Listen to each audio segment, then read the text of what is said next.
Good morning, children. Today we are going to start the chapter 9th of NCERT book Reproduction in Animals.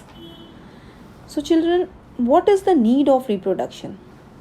Reproduction is needed for the continuity of life on the earth. For example, if human being reproduce by giving birth to babies, these babies grow and ultimately they will become adult. So when the old parents die, their son and daughters keep living on this earth. So these son and daughter also reproduce by giving birth to more babies, and the process goes on and on. Thus, reproduction by human being ensure that human species will continue to exist on this earth for all time to come. Same is for plants and other animals. So first of all, children, how can you define the term reproduction? Reproduction is defined as the production of new organism from the existing organisms of the same species, right? So same species is very important here. That means the baby of human will be human. The baby of human will never be a cow. Okay, that means the production of new organism of its same kind. Now reproduction is essential for the survival of species on this earth. So if reproduction will not take place, then the survival of organism will not be there. After some time, life will get end on the earth. So life to go on or continuity of life, reproduction is very much essential. So reproduction give rise to more organisms with the same basic characteristics as their parents. As I told you earlier, baby of human being will be human being and baby of cat will be cat, right? As a result of which the species of cat, human being, dog and many other plants does not finish on the earth. It remain as it is on the earth, right? So the newly born animal or newly hatched animal, it is said to be the young one, because we will use term young one here. So you should know what is the meaning of young one. Young one means the newly born baby or the newly hatched animal. Hatching term is used in case of egg. So children, you know, certain animals, they are oviparous, while other they are viviparous. And what are oviparous? Oviparous are those animals which produces or hatch eggs, while the viviparous are those animals which give birth to young one, means which produces babies. Okay. Now, modes of reproduction or methods of reproduction. In the previous classes, you studied about the binary fission in amoeba. Children, the mode of reproduction in amoeba, it is asexual reproduction. So in class 7th, you studied about two types of reproduction in plants. So in class 8, we will study about two types of reproduction in animals. So what are the two types of reproduction? You all are familiar with asexual reproduction and sexual reproduction. Now one by one, we will study about asexual and sexual reproduction. Asexual reproduction is the process of reproduction in which new individuals are produced from a single parent. Here only one parent is there, right? Example, binary fission in amoeba. In paramecium you will see asexual reproduction, right? In hydra, asexual reproduction is there. Various types of asexual reproduction you have studied, like binary fission, budding. Hydra reproduces by budding, right? And bacteria also by binary fission. So these are the various type of asexual reproduction where involvement of only one parent is there. Beside this, in asexual reproduction, no gametes they are formed, right? What are gametes? Male and female reproductive cells. So here only single parent is involved, so there is no need of male and female gametes or cell. Beside this, as it involves only single parent, so no involvement of sex organs it is there. So they don't have any sex organ organism which reproduce asexually. So generally asexual reproduction is found in single cell organism like Archaebacteria, Eubacteria. So they are the type of bacteria. In higher classes you will study about the Archaebacteria and Eubacteria, and many plants and fungus, they reproduce asexually. Okay. So how can we define the term asexual reproduction? The production of new organism from a single parent without the involvement of sex cells, means sex cells or reproductive cells or gametes, right? If their involvement is not there, then the reproduction is said to be asexual reproduction. Okay, so asexual reproduction name is given because here no use of special cells, that is sex cells, it is there. So without sex cell organism they are producing, right? So in asexual reproduction only part of parent is used and new individual it is formed, right? So in asexual reproduction it is very important to note that sex cells are not involved or gametes they are not involved. So some of the example of asexual reproduction as we discussed earlier, it is binary fission in amoeba, budding in hydra. Okay. So it is very important to note children that asexual reproduction is the simplest method of reproduction. So if you compare asexual reproduction from sexual reproduction, asexual reproduction is quite simple, while sexual reproduction it is quite complex. So when differences between asexual and sexual reproduction will be asked, you have to write all these points. Okay. So one difference is also there between asexual and sexual. In asexual reproduction, the young one produced, it is exactly like parent. Most of the characteristics of the young one produced by asexual method is same as that of parent. Okay. Now I will show you a small video in which hydra is reproducing asexually. So in this video you will come to know how asexual reproduction takes place in hydra. So let's enjoy the video. Hydra. Hydra is one of the simplest sedentary multicellular freshwater organism about 1 centimeter long. It has a tubular body with a basal disc for attachment and a free distal or oral end bearing mouth and circlet of tentacles. Hydra reproduces asexually by budding. At the time of asexual reproduction, small buds appear on the body wall.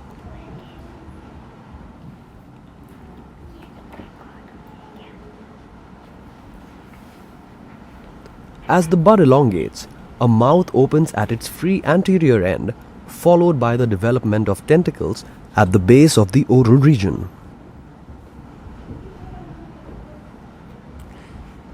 The newly developed hydra detaches from the parent body and fixes on a substratum.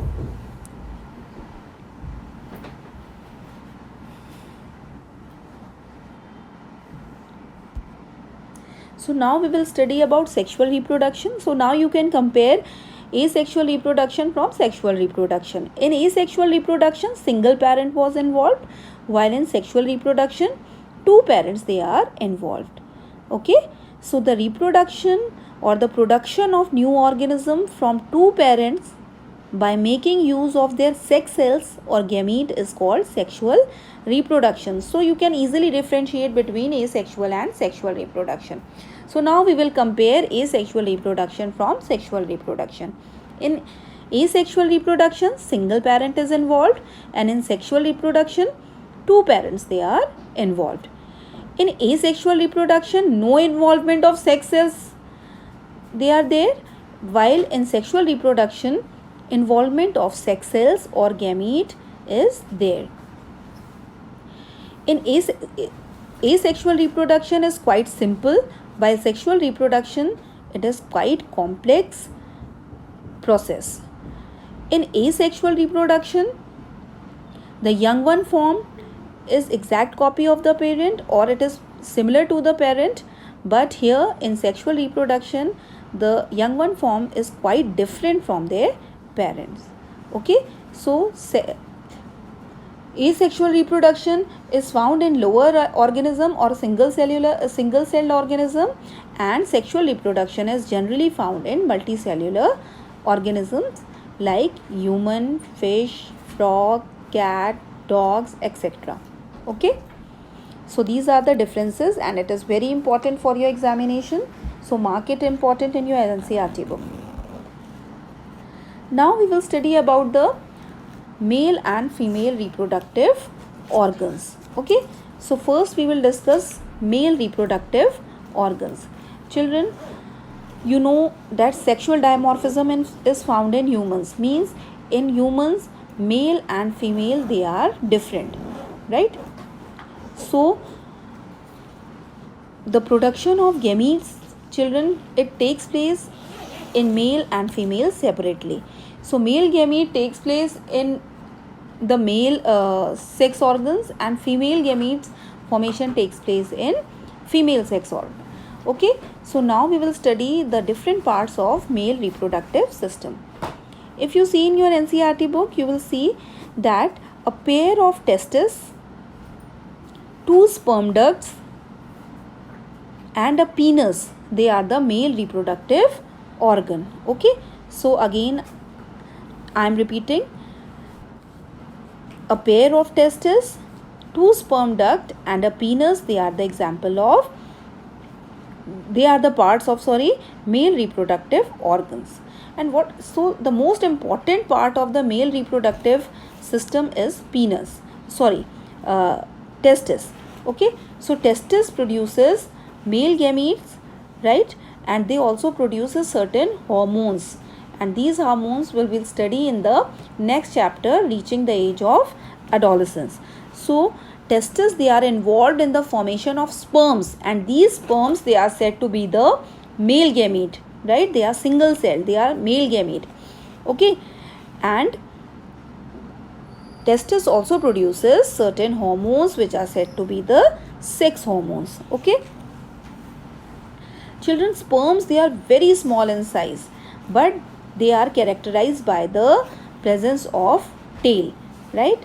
So they have a tail which helps them in movement. Okay, so you will see the pair of muscular sacs which are said to be the scrotum. Okay, so in the next slide diagram is there. I'll show you the diagram and explain with the help of diagram. So here you are seeing the diagram of male reproductive system. So children, this red color part, it is said to be the penis. Okay, so it is the external reproductive organ. It is present externally. You can see this organ from outside. Okay, beside this you can see this muscular structure which is said to be the scrotum, and inside the scrotum testes are there. So testes, they are not visible from outside, it is present inside the body. Okay, so this yellow color testis is there, and this testis, it is responsible is the production of sperms which are said to be the male gamete. Okay, so one pair of testis means 2 testes, they are there, 2 scrotum, they are there, 2 sperm duct and 1 penis. So here you are seeing the testis, and this yellow color duct, yellow color pipe like structure, this is said to be the duct, and it is said to be sperm duct. So what is the function of this sperm duct? It carries the sperms. Okay, it carries the sperms which are formed in the testis to outside. So this sperm duct, it carries the sperms, and these sperms from the penis, they come out. Okay, so this is about the male reproductive system. Now I will tell you about the sperms. Okay, so here it is diagram of sperm, it is given in the slide. So this is the structure of sperm, and you have to learn both the diagrams, diagram of male reproductive system as well as diagram of sperm. Diagram of sperm, it has 3 parts: head, middle piece and tail. So you are seeing here head, middle piece and tail. And what is the function of tail? Tail makes the sperm motile. Motile means so that it can easily move from one place to another, as sperm has to move from sperm duct to the female reproductive tract. So tail is needed, which helps in the tail is needed, which makes the sperm motile so that sperm can move easily. Okay, and this is the middle piece. In this middle piece, mitochondria, they are there. So detailed structure of sperm, it is not there in your course. In class 12th you will study about the detailed structure of sperm. So here in the middle piece you will see the mitochondria, and mitochondria give energy to the sperm so that sperm can move easily from male genital tract to a female genital tract, or to outside the body of the male. So diagram of this sperm, it is very important. Mark it important and learn it also. Okay, and if somebody asks name the male gamete, so male gamete is sperm, and name the female gamete is egg. Name the main part of the male reproductive system, so they are the testes. Name the part in which sperms are formed, the example is testis. Name the duct which carries sperm from testis to outside, it is sperm duct. Okay, so these are the various part of the male reproductive system. Okay, now we will study about the female reproductive organs. So female reproductive organ consists of 2 ovaries. In male reproductive system there were 2 testes. Here there were 2 ovaries, right? 2 oviduct, 1 uterus and vagina. So these are the 4 major parts of the female reproductive system. 2 ovaries, oviduct, which is also said to be the fallopian tube. It is also said to be the fallopian tube, and pear-like shape structure, which is said to be the uterus, which carry the fetus. Fetus means developing baby. It is said to be the fetus, right? And a vagina, which is the very important part of the female reproductive system. Okay, so I'll show you the diagram. It is given in the next slide, and it is very, very important for your examination. Always comes in class 10th examination, class 12th examination, as well as in class 8. So learn it carefully. Okay, now children, see this white color structure, it is said to be the ovary. These white color 2 ovaries, they are there. Okay, now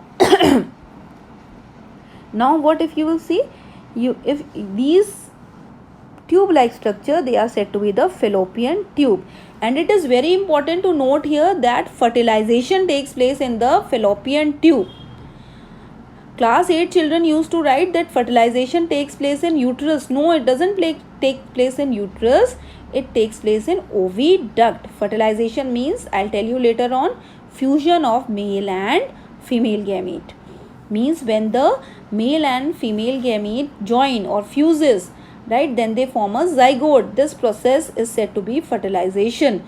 So fertilization occurs in oviduct, not in uterus. Keep this thing in mind. This is the common mistake committed by class 8 children. Okay, so keep this thing in mind. It takes place in the oviduct. Okay, so and this pear shaped structure, pear means nashpati, pear shaped structure, it is said to be the uterus. Okay, so this is the uterus, and it is the expanded portion. Here the development of fetus takes place, or the development of baby takes place. Baby is not the correct term I am using here, just for the sake of explaining you. Fetus, right, takes place. So development of fetus takes place here in this uterus. Okay, now in the uterus ends into a small cervix, and cervix end into a vagina, and the external genitalia, like in male it was penis, so in female it is labia majora or labia minora and vulva. So it is not there in your course.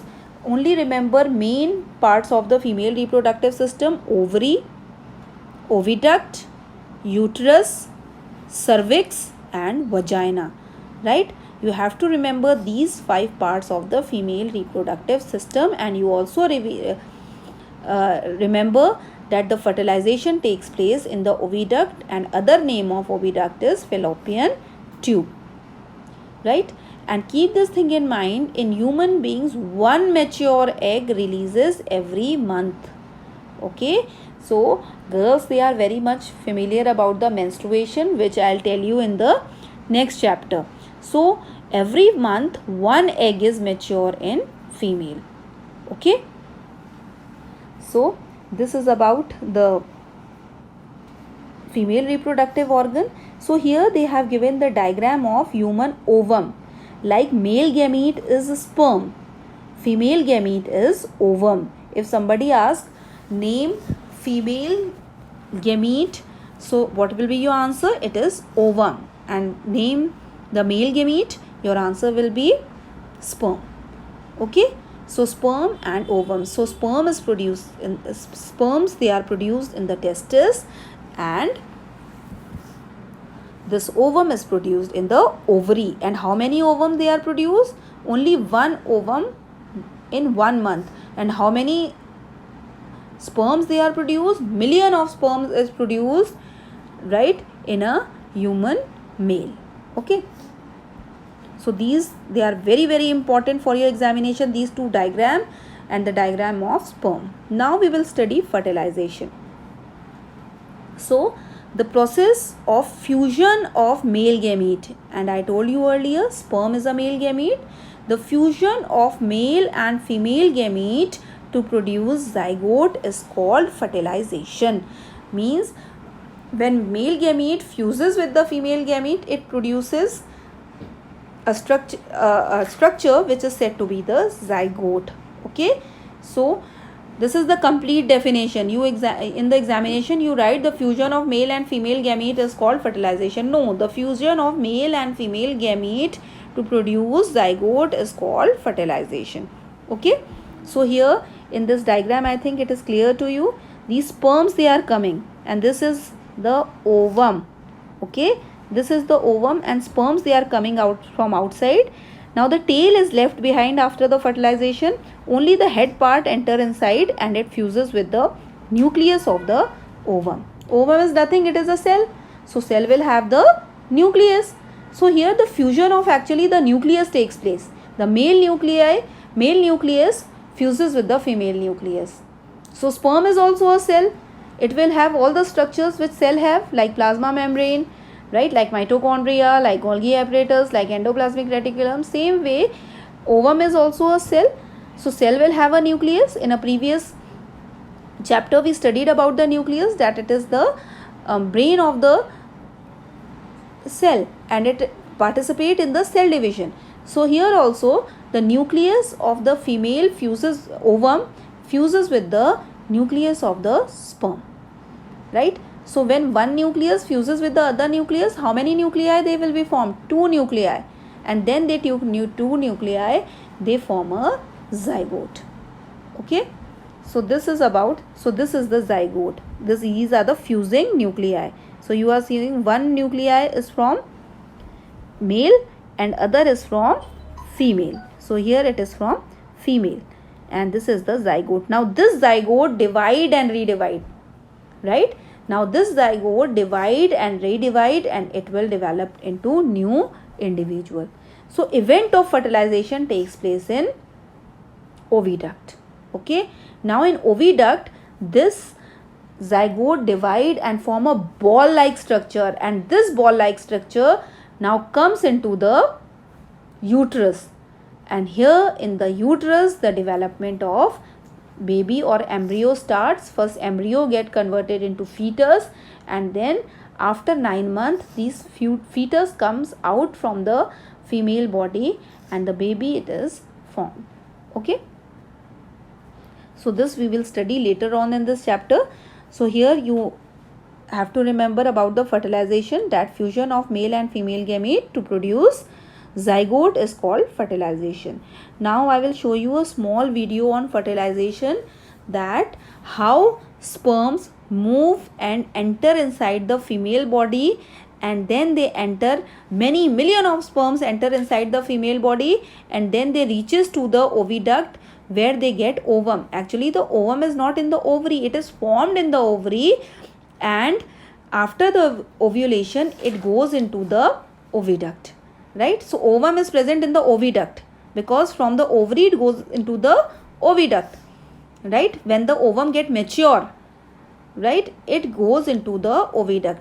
When the female, actually children, when the female birth takes place, it has immature ovum, you can say. Follicles you will study in higher classes, you remember this. It has many immature eggs, they are there, and when puberty occurs, these eggs start maturing, and after maturation from ovary they come inside the oviduct.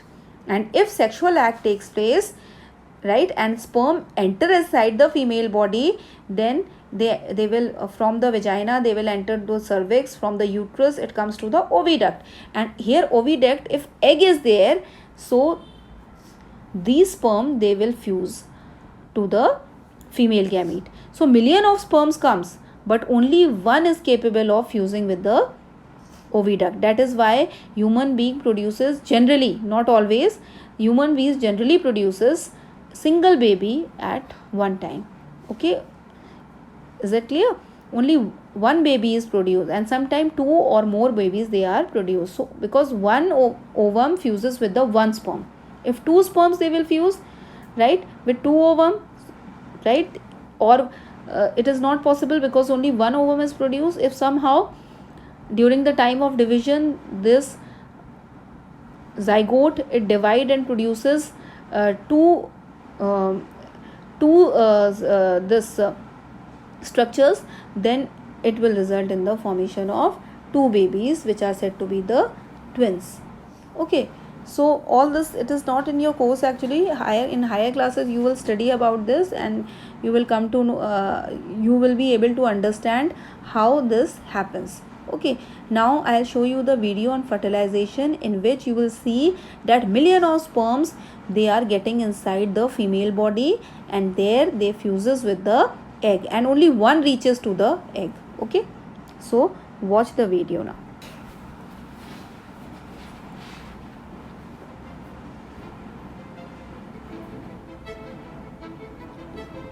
So these are the sperms which are moving with the help of their tails, and now they are inside the female genital tract. You are seeing they are moving towards the oviduct because they will get ovum there in the oviduct. Okay, so here they enter into the female body, and now they will move towards the oviduct where they will get the ovum. So again they are moving in the, so now here ovum is there, this rounded structure, it is ovum.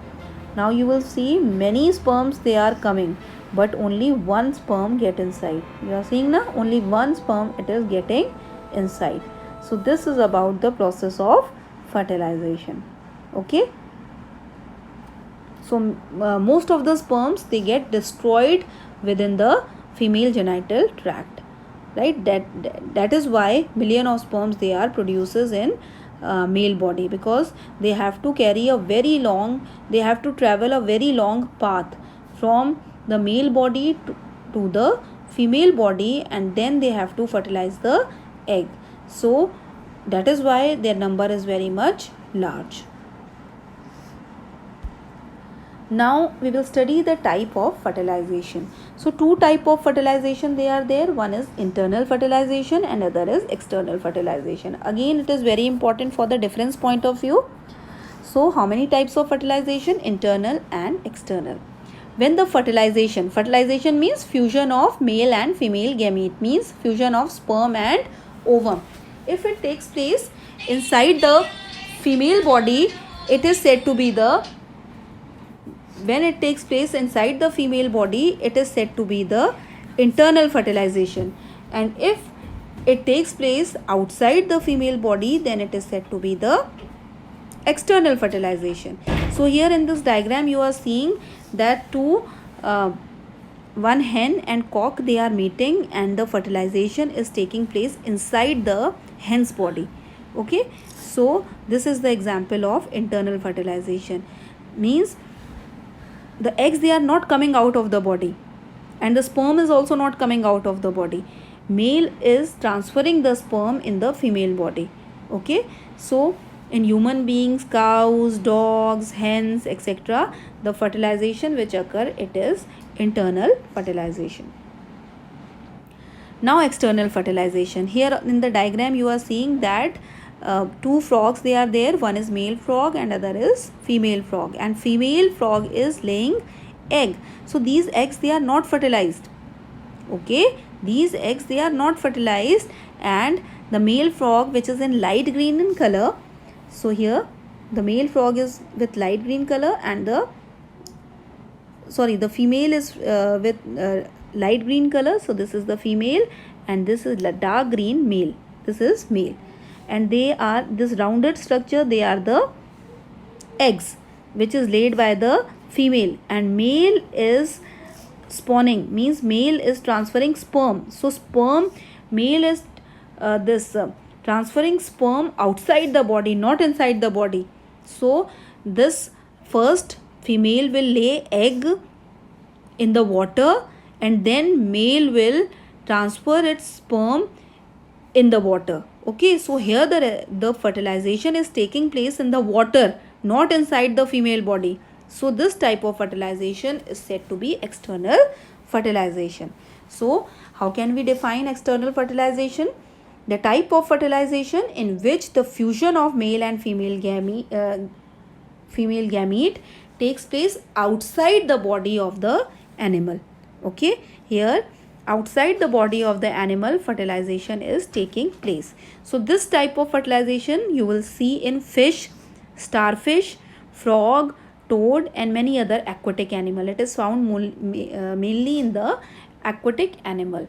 Okay, so these are the differences between external fertilization and internal fertilization. Internal fertilization takes place inside the animal's body, and external fertilization takes place outside the animal's body. Means the fusion of male and female gamete takes place outside the animal's body in external fertilization, and internal fertilization, it takes place inside the female body. Okay, now I'll show you the small video on external fertilization which is occurring in frog. Okay, so you will see how male and female, they are producing their gamete outside their body, right? And there the fusion of male and female gamete is taking place outside the body, and zygote is forming outside the body. So this is external fertilization. So now you will watch the video, right? External fertilization. In many animals, fertilization takes place outside the body of the female. In these animals, fertilization takes place in water. Let us find out how this happens. During spring or rainy season, frogs and toads move to ponds and slow-flowing streams. When the male and female come together in water, the female lays hundreds of eggs. Unlike hen's egg, frog's egg is not covered by a shell, and it is comparatively very delicate. A layer of jelly holds the eggs together and provides protection to the eggs. As the eggs are laid, the male deposits sperms over them. Each sperm swims randomly in water with the help of its long tail. The sperms come in contact with the eggs. This results in fertilization. This type of fertilization, in which the fusion of a male and a female gamete takes place outside the body of the female, is called external fertilization. It is very common in aquatic animals such as fish, starfish, etc. So you have seen in the video how fertilization in frog taking place outside the animal's body, and they have given the example of fish and starfish in which external fertilization takes place. I think children, this the topics which we studied or discussed today, these topics, they are clear to you now. Okay, so this much for today children. Thank you very much.